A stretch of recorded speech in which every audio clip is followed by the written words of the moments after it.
Next हम लोग बात करते हैं both side and angle base, यानी कि अब हम बात करेंगे दोनों को मिला के, यानी साइड को भी ध्यान में रखना है और एंगल को भी ध्यान में रखना है, फिर हम लोग उनके ट्राइंगल को क्लासिफाई करेंगे। इससे पहला है एक्यूट आइसोसेलेस ट्राइंगल, यानी कि एक्यूट होना चाहिए, यानी कि सारे एंगल 90 डिग्री से कम होने चाहिए। एक्यूट का मतलब सारे एंगल 90 डिग्री से कम होने चाहिए, और आइसोसेलेस का मतलब उसकी टू साइड सेम भी होनी चाहिए। टू साइड, बस इन दोनों का ध्यान रखना। आइसोसेलेस मतलब टू साइड सेम, और एक्यूट एंगल मतलब सारे एंगल 90 डिग्री से कम होने चाहिए।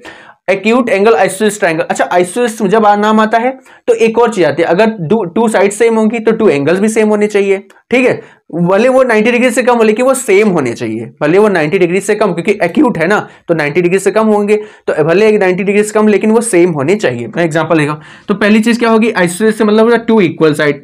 अब टू इक्वल साइड होंगे तो टू एंगल भी होंगे। अब टू एंगल क्या होंगे, equal sides respective angles are equal and acute. भाई क्योंकि एक्यूट एंगल है तो फिर 90 डिग्री से कम होना चाहिए, भले वो दोनों इक्वल हो कोई मैटर नहीं करता, लेकिन दोनों एक्यूट एंगल होने चाहिए। अब इसका ऐसे एग्जांपल हो सकता है, मान लीजिए एक्यूट एंगल ट्रायंगल, ये दो साइड सेम है और ये एक्यूट एंगल ट्रायंगल है। अब यहाँ पे अगर सेम है तो भले यहाँ पे ये एंगल 70 है क्योंकि रिस्पेक्टिव एंगल होगा, अगर ये 70 तो ये दोनों सेम साइड बराबर, तो ये कितना हो जाएगा 70। अब 70 कितना हो गया 140, तो ये कितना बचा 40, क्योंकि 180 से माइनस करेंगे।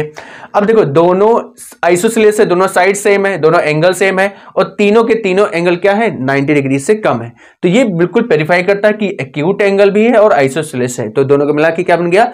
नेक्स्ट हम बात करते हैं राइट आइसोसेलेस ट्राइंगल। राइट मतलब कि one angle should be 90 degree, यानी एक 90 डिग्री होना चाहिए। आइसोसेलेस मतलब two sides equal, two sides equal तो two respective angle should be equal. ठीक है, अब पढ़ते हैं यहाँ पे, उसका कहता है कि वन राइट एंगल, यानी राइट एंगल से क्या निकल के आया कि एक राइट एंगल होना चाहिए। फिर two sides are equal length, दो साइड्स इक्वल लेंथ की होनी चाहिए। अगर टू साइड्स इक्वल लेंथ की हैं तो हमने बताया कि अगर लेंथ उनकी इक्वल है तो एंगल भी सेम होंगे। अब देखो एक चीज ध्यान रखना, राइट एंगल आइसोसेलेस ट्रायंगल या आइसोसेलेस राइट एंगल ट्रायंगल दोनों तरफ बोल सकते हैं। उसकी एक खासियत होती है, जो राइट एंगल बनेगा वो टू इक्वल साइड्स के बीच में बनेगा। जैसे कि यहाँ पे देखो ये टू इक्वल साइड्स है, उनके बीच में राइट एंगल बना हुआ है। अब डिग्री है, ये टू साइड्स इक्वल है, यानी कि ये वाला पोर्शन और ये पोर्शन, ये दोनों एंगल बराबर होने चाहिए।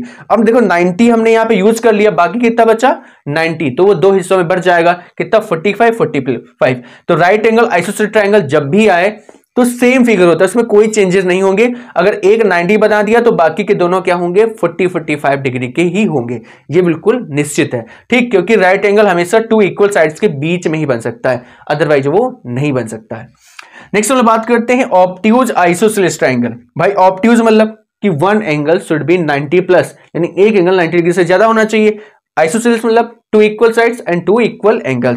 अब इसमें क्या फिर से भाई कि one angle should more than 90 degree, एक 90 डिग्री से ज्यादा होना चाहिए। Two sides are equal length, और दो साइड्स क्या होनी चाहिए इक्वल लेंथ की। तो यहाँ पे देखो अगर एक एंगल 90 डिग्री से ज्यादा कुछ हो गया, मान लीजिए मैं एग्जांपल लेता हूं, यहाँ पे हो गया 110 डिग्री, कितना हो गया 110 डिग्री। अब देखो अब टू साइड्स इक्वल हैं तो उनके रिस्पेक्टिव एंगल भी इक्वल होंगे। अगर 110 यहां पे ही यूज हो गया और टोटल होता 180 में से अगर 110 घटाओगे कितना बचेगा हमारा 70 डिग्री, और टू इक्वल पार्ट्स में इसको बांटना है तो कितना आ गया 35 एंड 35। मैं यहाँ पे एग्जांपल के थ्रू समझा रहा हूं, वो एंगल कुछ भी हो सकते हैं। ओके, अगर मान लीजिए 170 हो गया, अगर मान लीजिए यहाँ पे 170 हो गया ऑब्ट्यूज एंगल, तो कितना बचा 180 से माइनस 170 ओनली 10 डिग्री, और 10 डिग्री को दो हिस्सों में बांटना बराबर बराबर, क्योंकि भाई आइसोसेलेस ट्रायंगल है तो कितना आएगा 5 और 5, यानी 5 डिग्री के दोनों एंगल आएंगे। तो सब कुछ पॉसिबल हो सकता है, 5 डिग्री के भी एंगल आ सकते हैं, इससे कोई बात नहीं। ओके, नेक्स्ट चौथा हम जो पढ़ने ऑब्ट्यूज स्कैलन ट्रायंगल। मतलब फिर से ऑब्ट्यूज मतलब एक एंगल 90 डिग्री से ज्यादा होना चाहिए। स्कैलन उसकी तीनों साइड डिफरेंट होनी चाहिए। अगर इसकी तीनों साइड ए बी सी अलग अलग है और एक एंगल 90 डिग्री है तो उसे क्या कहेंगे हम ऑब्ट्यूज स्कैलन ट्रायंगल, यानी कि नो इक्वल साइड। स्कैलन का मतलब होता है नो इक्वल साइड्स, और ऑब्ट्यूज का मतलब वन एंगल 90 प्लस, एक एंगल 90 प्लस यानी 90 डिग्री से ज्यादा होना चाहिए।